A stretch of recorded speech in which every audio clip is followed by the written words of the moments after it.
мейки от кръгове в по-големи, по-малки кръгчета и осморки. Труден е, капризен е, защото през цялото това време, докато се изпълняват сложните елементи с тяло, трябва да се работи много интензивно с лентата. И то с двете ръце. Меркулова сега, Александра Меркулова. Олимпийска шампионка за девойки 2010.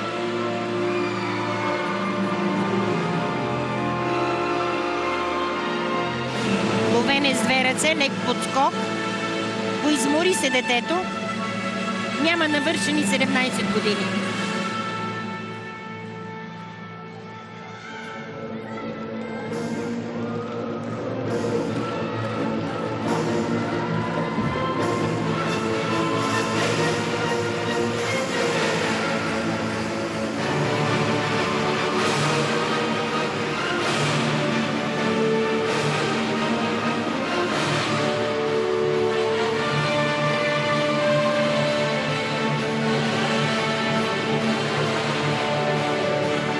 Отново нещо се случи. Не можа, според мен, да изхвърли лентата.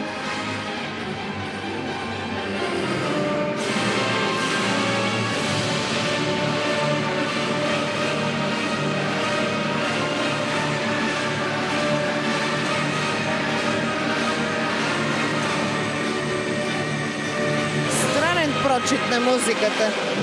Странен прочит на музиката. Нещо, което малко ме озадачава.